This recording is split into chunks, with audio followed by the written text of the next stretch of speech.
We are kicking off a brand new series today, a series called Sticks and Stones. If you want to turn to somebody next to you and tell them, like a good old elementary kid, sticks and stones may break my bones, but words will never hurt me.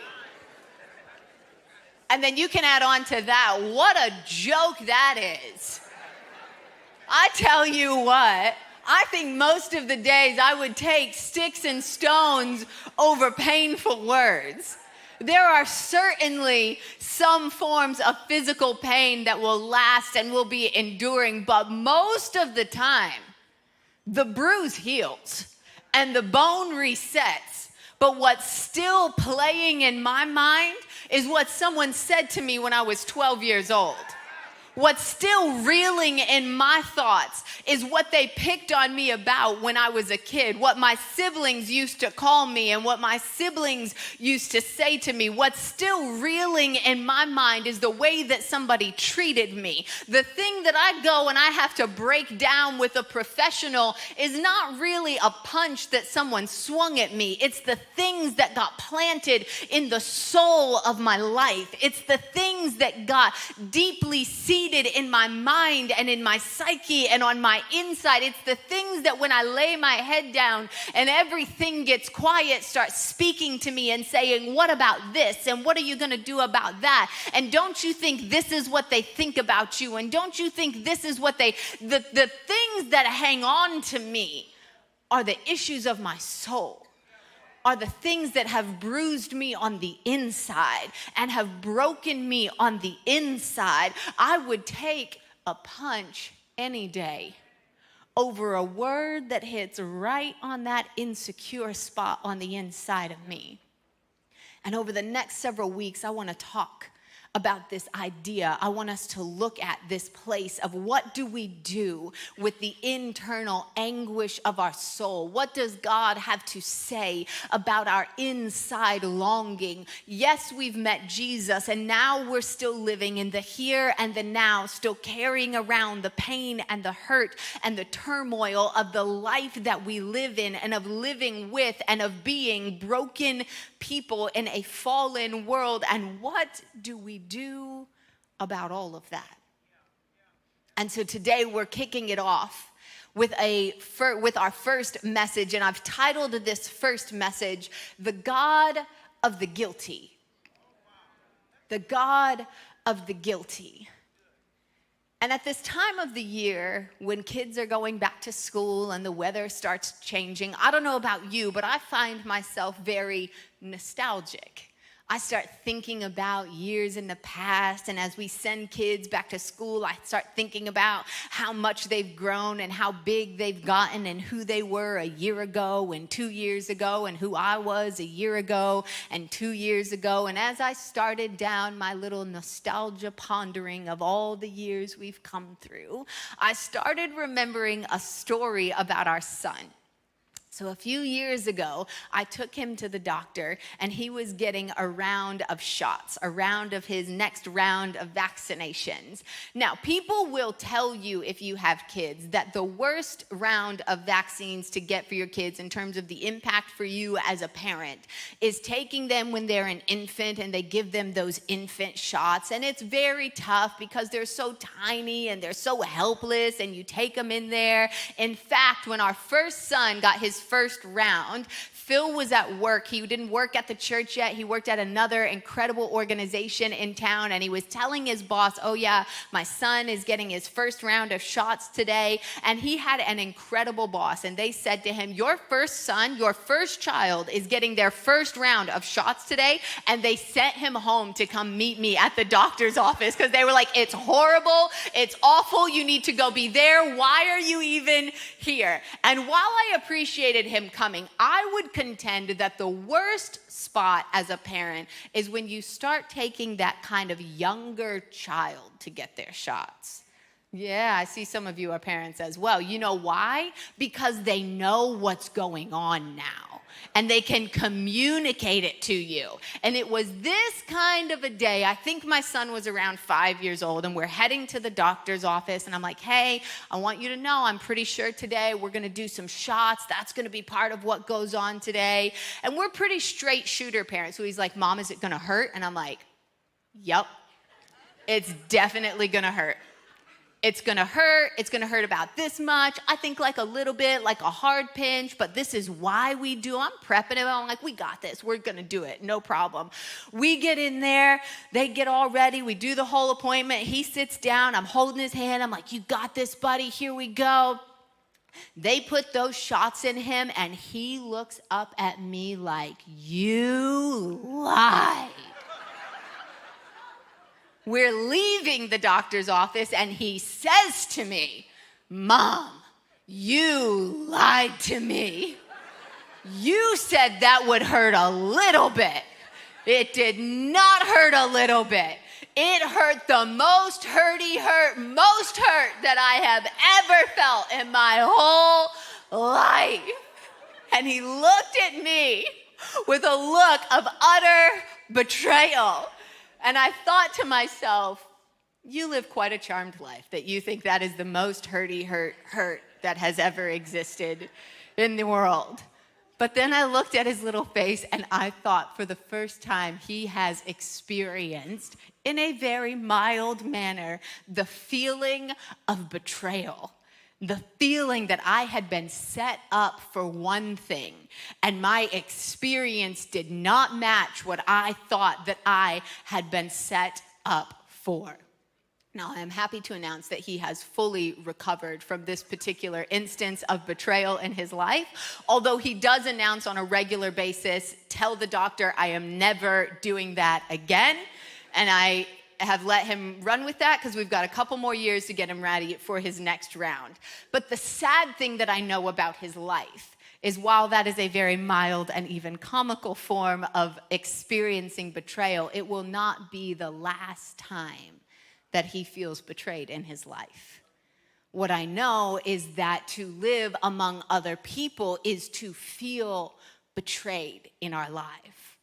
Is to feel the feeling of being let down and the feeling that my expectation of what was going on and what actually happened did not match, to experience the reality that I shared something vulnerable about myself with somebody else, and then they took that information and they leveraged it for their own advantage, or they shared it with someone else to gain relationship with that person, to feel the feeling that someone took credit for something that they knew good and well that I did, to feel the feeling that someone has held a secret from me or has withheld information from me that is damaging in my life, to know the feeling that I had a certain expectation of a leader and that person has let me down, that the feeling of feeling betrayed is something that cuts to the quick. It is a specific type and a specific form of pain and of relentlessness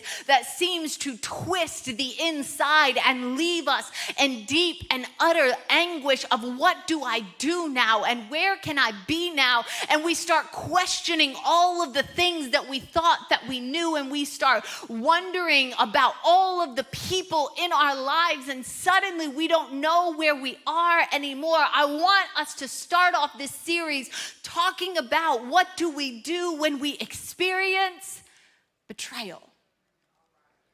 And David, King David from the Old Testament, had something to say about being betrayed. Look at what he says in Psalms 55, starting in verse 12. He says, "For it is not an enemy who taunts me, then I could bear it. It is not an adversary who deals insolently with me, then I could hide from him. But it is you, a man, my equal, my companion, my familiar friend. We used to take sweet counsel together. With God's house we walked in the throng." It is the very nature of betrayal that it must be someone that is close to your life. David said, if it was my enemy, I could bear it. I know what to do with that situation.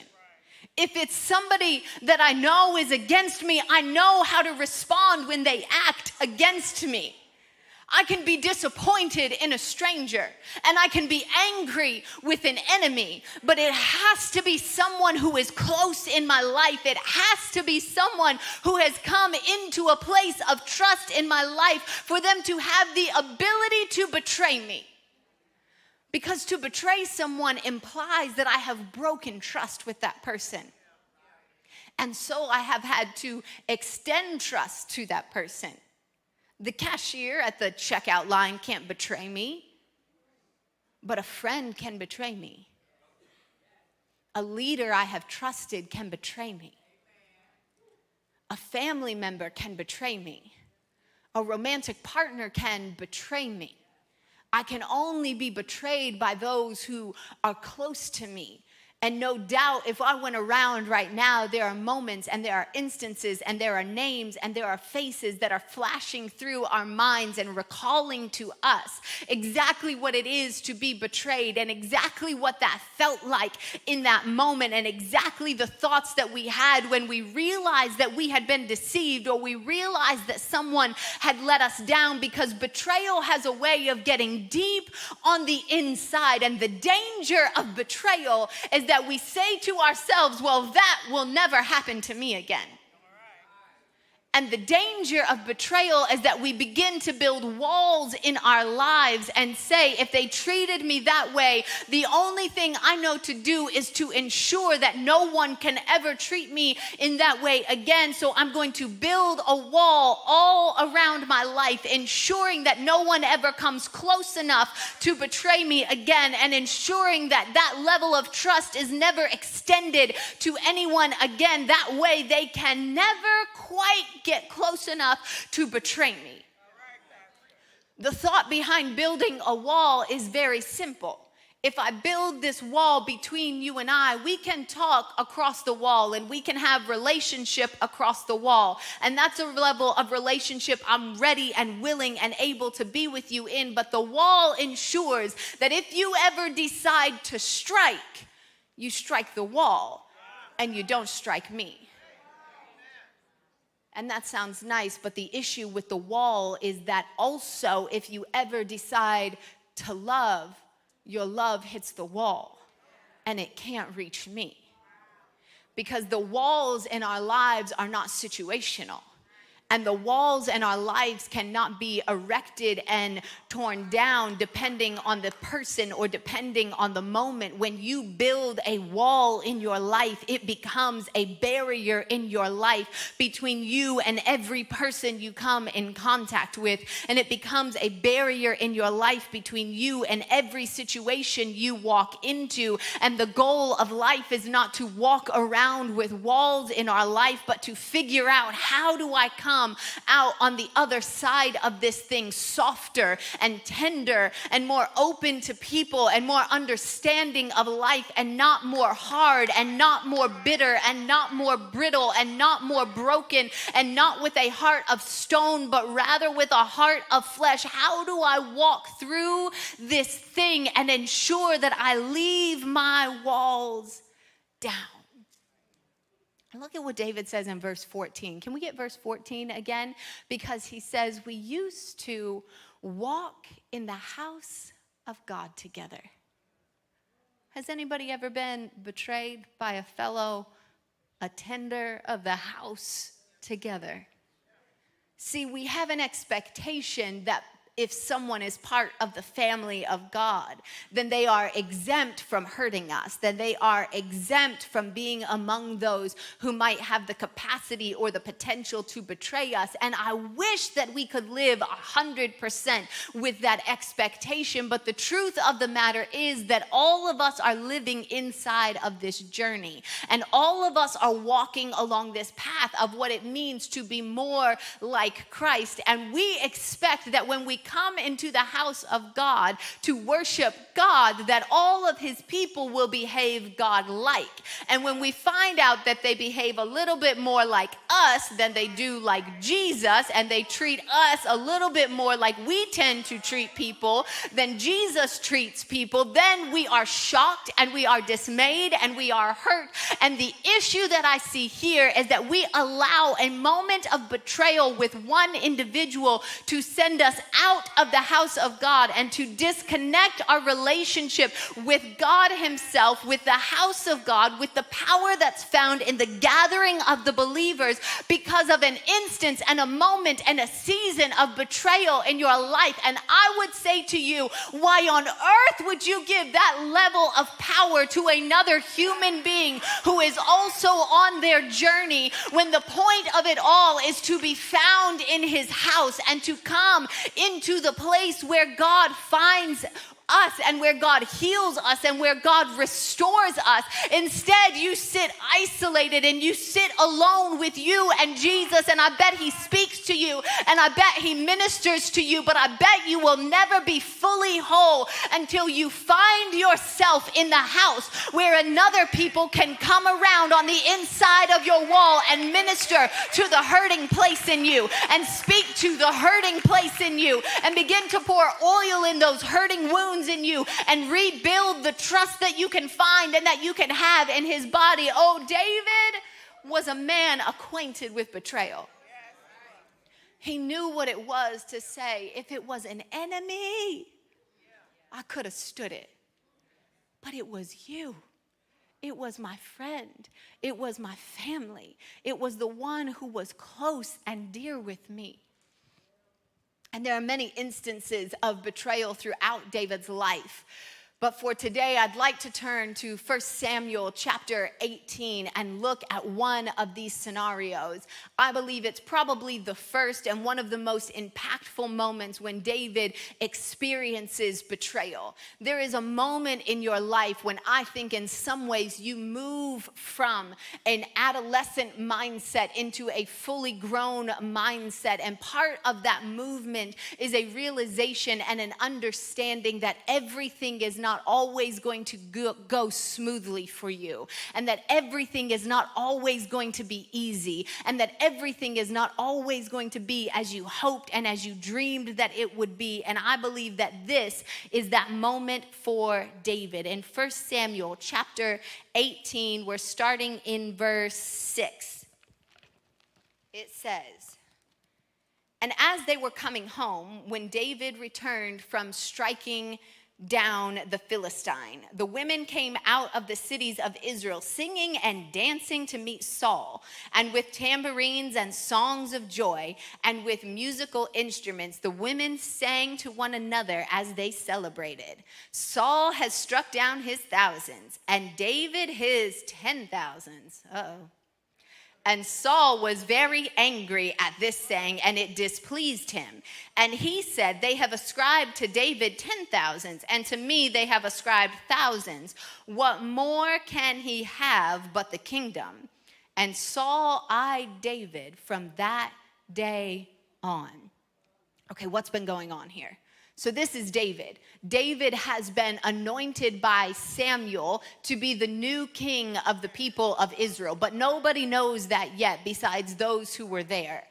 And then David comes out and he kills Goliath. This is the part that probably most of us know. He takes a slingshot and he throws it and he knocks Goliath out, and then he takes Goliath's own sword and he cuts his head off. It's very gruesome, much more gruesome than you were taught in Bible school. And he carries the head back with him, and he now becomes a great warrior among the people of Israel. He also, from time to time, is called into Saul's courts because Saul is tormented in his soul and in his mind and is crumbling under the pressure and the weight of leadership. And when David plays his harp, it calms Saul's soul and it eases his spirit. And he has also been promoted to a military warrior who goes out and is known for defeating apparently tens of thousands of. No wonder the women were saying, they were like, "This boy can play a harp and he can slay the enemies. Oh my Lord.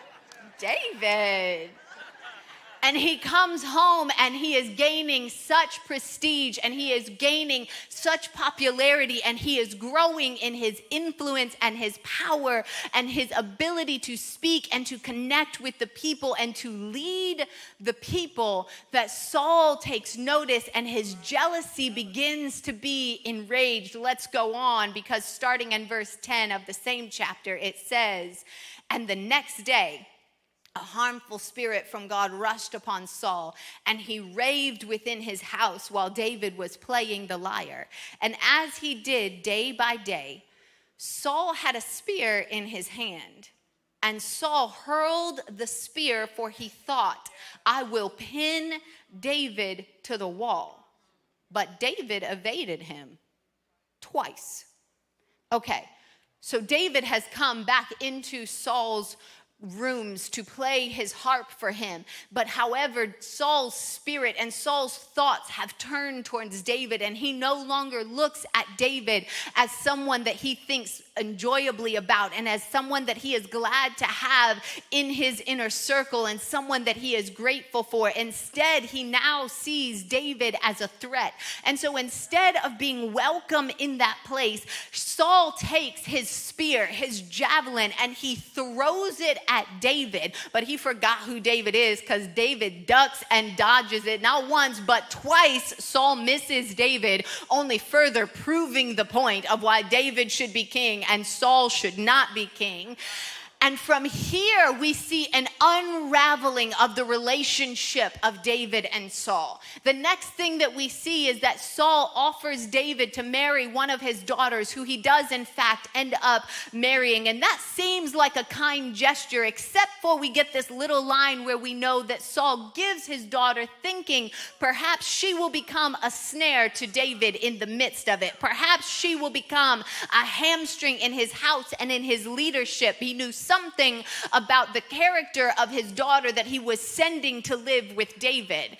And then he sends David out on a military feat, and it says that he thinks David won't be able to accomplish this particular task and will be overcome by the enemy. But that doesn't work on David either. So David comes on back having accomplished the kind of bizarre task that Saul sends him out on, and he comes back, and now because Saul was not able to capture him in that way, he sends men to David's house to get him and to bring him back. But David evades him in this count. And finally, after many moments of confusion and conversations and evading, Jonathan, who is Saul's son and David's friend, comes to him and says, "My father no longer looks favorably on you. You were right. He wants to kill you and he's coming after you." And David flees from the situation and runs from this moment. And this is a point of turning in David's life. And it is a point of turning in David's relationship with Saul, because he realizes that he is no longer safe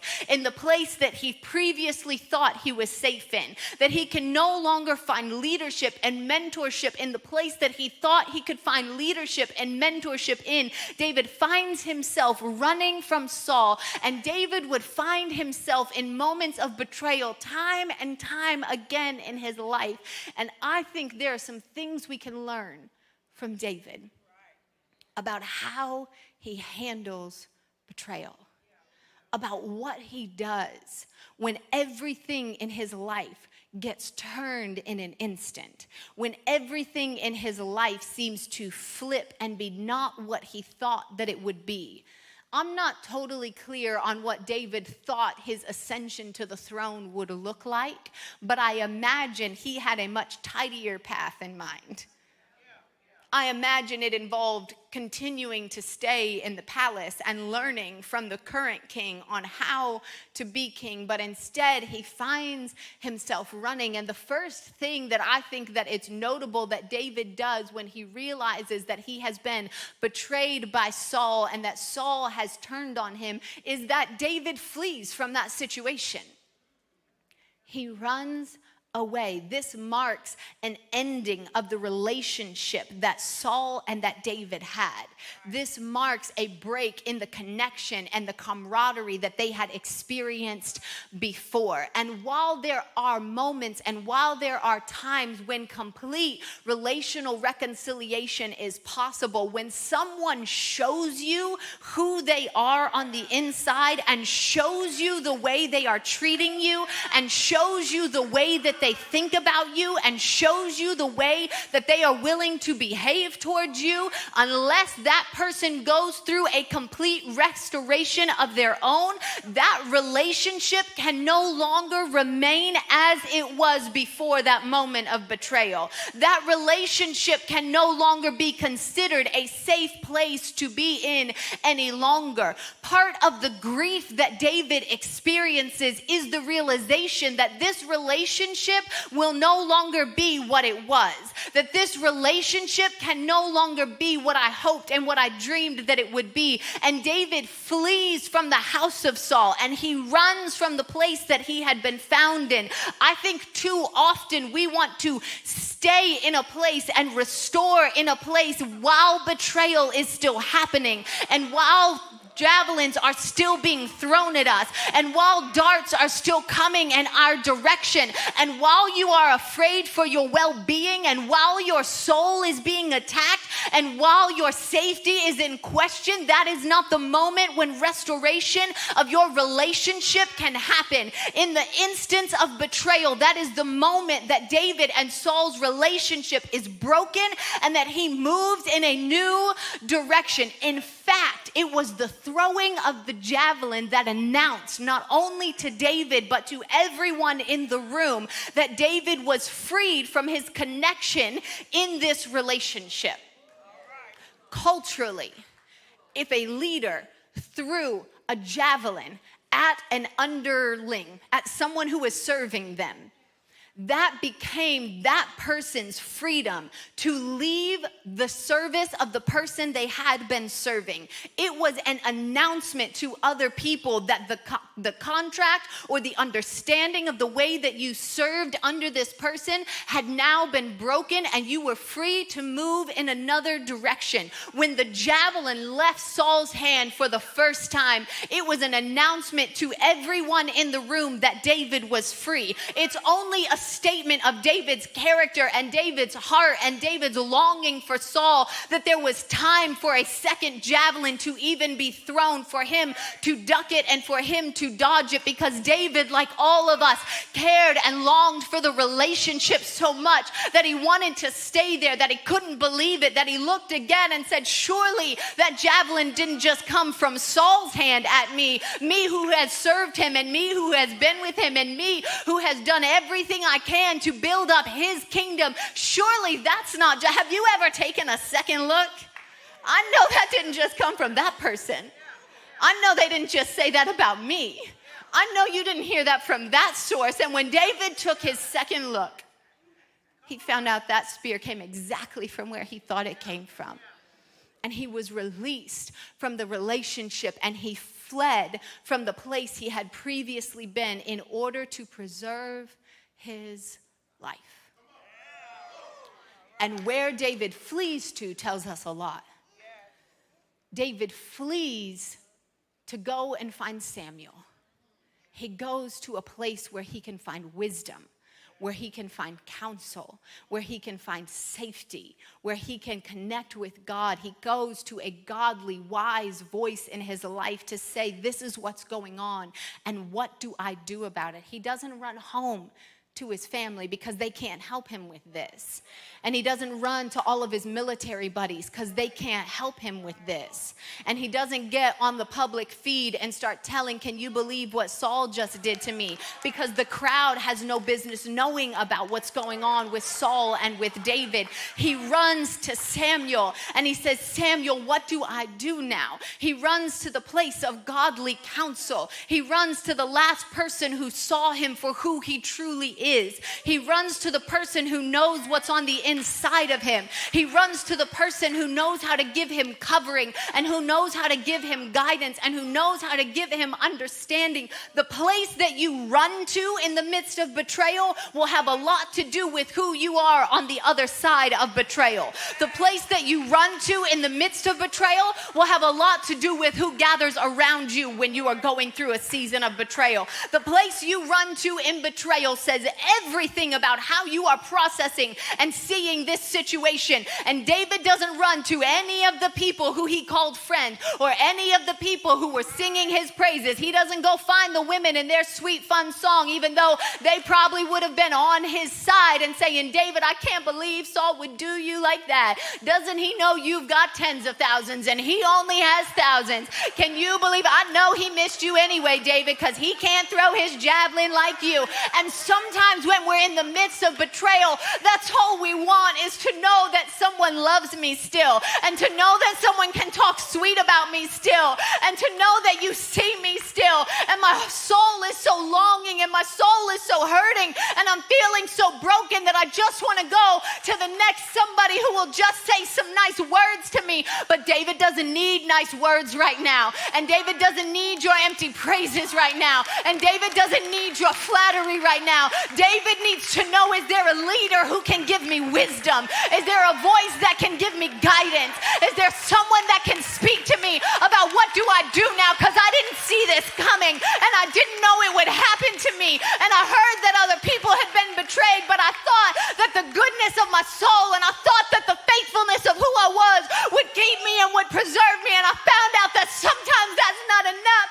And David runs to Samuel in the midst of his distress. And he runs to him. And Samuel gives him guidance, and Samuel helps him know where to go. And the other thing we learn from David in the midst of betrayal is that David holds on to his peace. David, if you read his life story, is betrayed time and time again. He is turned on at every side, and he continually maintains his depth of intimate relationship with God. He continually remains in the place where God has put him, and he continually says, I will keep my conscience. I won't snap back with everything that you throw at me, and I won't violate the person that God has made me to be just to get even with you. He becomes the kind of person that says what my leaders have taught me, which is that I won't tell the truth on you for the lies you have said about me, because the inner person of who I am is more important to me. It's more important to me to maintain my peace, and my peace is kept not by avoiding battles and not by avoiding conflict. My peace is kept by maintaining the inner conscience of who I am and my deep connection with God. Look at what David says in Psalm 3 and 5. This is in the midst of when his son Absalom turns on him. His son betrays him and tries to come for his kingdom. And David says, I laid down and slept. I woke again, for the Lord sustained me. In the midst of betrayal, in the midst of turmoil, in the midst of peace, and in the midst of unrest, David still has his peace. And he says, I laid down and slept. Some of us are so worried about what someone else is going to say about us. And some of us are so worried about what's going on out there. And some of us are so worried about what are they telling people, truth or lies about who we are. And we're so wrapped up in it that we can't find our peace anymore. But David says, in the midst of it, I still had peace. And though David faced betrayal time and time again, I think there are two sustaining factors in David's life. One is his continual connection with God. His continual connection with who God is and his deep, intimate relationship with God. David was a man who loved deeply, who was passionate, who lived fully and extreme, and wrote deep psalms and had relationships with other people. Though he went through betrayal after betrayal, David is not a person who built up walls in his life, but he still lived with walls down and with arms open for whatever life would bring to him. And I believe part of that came from his deep, intimate relationship with God. And the other part of it, I can't point to a specific moment, but it's rather a continual thread through David's life, which is a sustaining belief that I will come through this.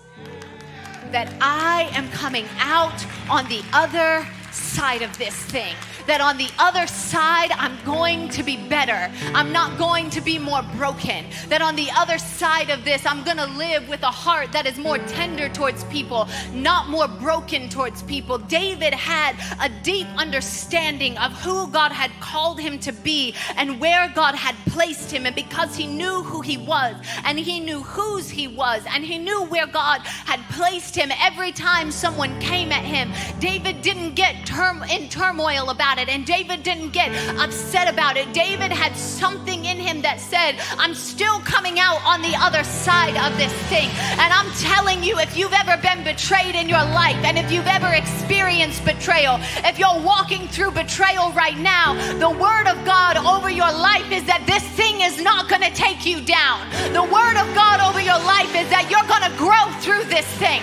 The word of God over your life is that there's a tomorrow for you, is that there's a future for you, is that nobody can take from you what God has put in your hand, and nobody can unlodge in you the thing that God has deposited on the inside of you. Let them say what they will and let them do what they will, but if God has it for you, no one can take it from you. If God has positioned you there, no one can remove you from it. Oh, it's gonna hurt a little bit, but on the other side of it, you're gonna get better. On the other side of it, there's gonna be something new on you. On the other side of it, you're gonna grow stronger. On the other side of it, you're gonna have a new compassion for other people. On the other side of it, your life is gonna be seasoned with his presence in a brand new way. There's wisdom for you, and there's a future for you.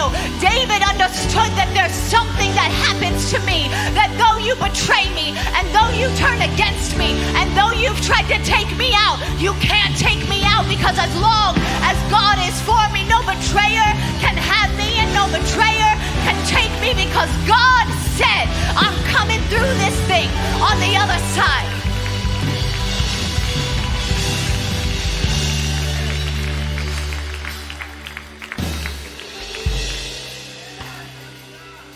And you will come through, and you will see a tomorrow, and you will survive this thing. But as I was preparing, in the midst of all that, there was a question that kept itching in my spirit. And that is, what happens when you're the betrayer? We love to rally around the one who's been hurt. And we love to circle around the one who's been wronged, and rightly so. But what happens when you're the one who lets someone down of the expectation they had for you? What happens when you're the one who speaks out of turn? What happens when you're the one who doesn't live up to the person that God has called you to be, and the place he has positioned you, and the way he has positioned you in life? And David has something for us on that as well. Because if you run all the way to 2 Samuel, you'll find a story about David and a woman named Bathsheba and a man named Uriah. Uriah was a leader in David's army now. David has become king, and he has gone into the position that God always called him into, and somewhere in the process he has gotten lost and confused. And David is at home, and Uriah is at battle, and David sees Uriah's wife Bathsheba, and David takes Uriah's wife Bathsheba and he sleeps with her. and she becomes pregnant, and David's sin becomes more complicated. And in order to try and cover his first betrayal of Uriah, he sends notice to the army to send Uriah out in front so that Uriah will be slain in battle. And Uriah is, in fact, slain in battle. And David is betrayer on betrayer. And so God sends Nathan, who's the prophet now, to David. And Nathan comes to David and he tells him this parable about a man who had a small lamb and a man who had a lot. And the man who had a lot didn't want to use his, and so he took the lamb from the small man. And look what David says. Oh, and David gets angry at the man. Nathan says, tell me what you would do about this. And David is furious. And he's like, somebody go get that man and let him know he's going off. You can't believe this. It's awful. And look at what Nathan says to him. In 2 Samuel 12:7, Nathan said to David, you are the man. David, you are the man in the story.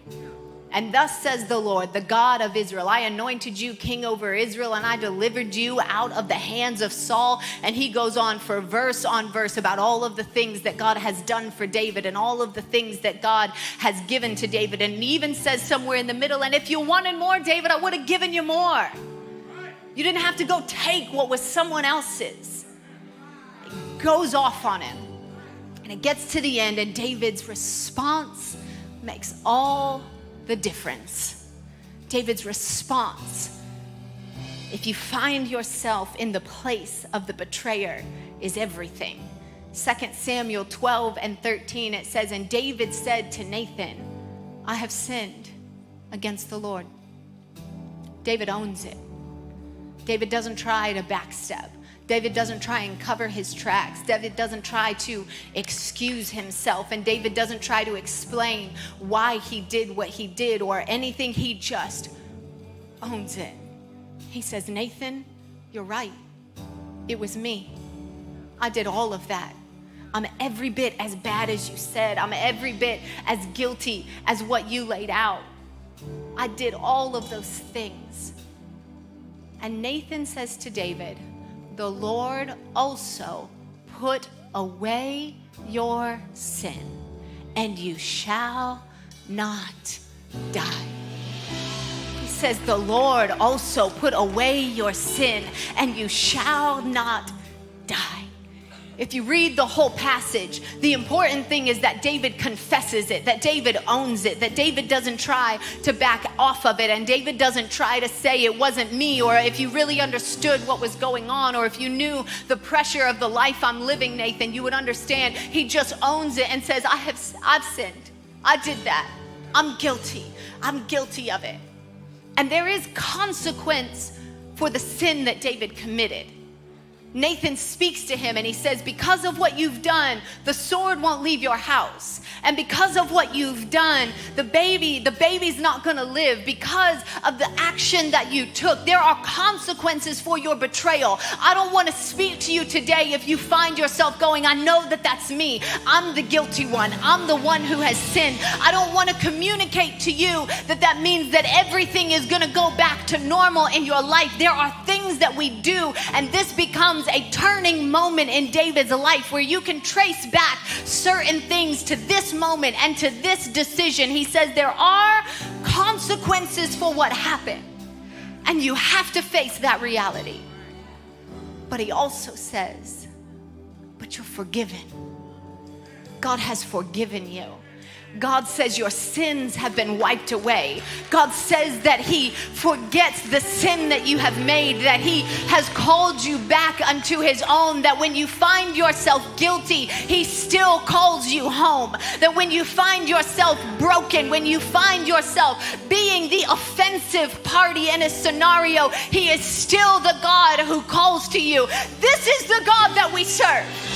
This is the God that we serve. The God that when I have been hurt and when I have been bruised and when I have been broken, comes to me to wrap up my broken pieces and comes to me to make me whole again. And the God that when it was me, when I'm the one who threw the stone and when I'm the one who said the awful thing, when I'm the one who was less than who I should have been, when I'm the one who doesn't measure up to the godlike character that he has deposited, he still comes to me. Nathan coming opportunity to bring into light the thing that is broken and eating away at his soul. God is bringing to light right now the things that are broken, the things that are hurting, the things that have been eating you in the midnight hour. And he's saying to you, I am the God of the guilty as well. I am the God of the suffering, and I am the God of the hurting, and I am the God of the ill, but I'm also the God of the guilty. I'm also your God when you did what you know you shouldn't have. I'm also your God when you look back and you said, I can't believe it was me. I can't believe I did to him like Saul did to me. I can't believe I went after him the way Saul came after me. God, I can't believe it. And when David found himself there, he found out a new layer of God's depth of his love, and he found out a new layer of God's depth of his goodness, and he found out a new layer of God's depth of his faithfulness. And he said, I'm the God who comes after you even when you're guilty. I'm the God who comes after you even when you're lost and when you're hurting. And David said, it was me. It was me. And he found himself forgiven before God. He found himself right before God. Last week you looked at the verse in Matthew 18 that says, come to me, all who are heavy burdened, and I will give you rest. Is there a heavier burden than the burden of the guilty? Is there a heavier burden than the burden of the one who knows it was them? So whether you find yourself in the anguish and confusion of being betrayed against and wondering, how did someone turn on me like that? I want to pray for you today. Just raise your hand, stand to your feet where you are. Or if you find yourself in the pain of saying, I am guilty, raise your hands and stand to your feet, because here is the truth of it all, is that we are all broken before God, and we all need Jesus. Whether it's the pain that was done to me and the sin that was afflicted upon me, or the pain that moved through me and the sin that came from my hand, the answer is the same. And the answer is Jesus. God, I pray over your people today. I pray your forgiveness. I pray your healing balm. I pray your hand that reaches all the way to our deepest pains. And I thank you that you are the God who comes for us. I thank you that you are the God who heals our soul. I speak your healing across this room.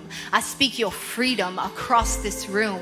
To everyone who has been on the receiving end of betrayal, God, I speak over them that they will hope again, that they will love again, that they will trust again, that you are pouring out your oil in their life, God. And to every person who has been the distributor of betrayal in their life, God, I speak that you are calling them home, that they would experience your love and your grace and your forgiveness and the depths of who you are, God. God, I thank you for who you are, Jesus.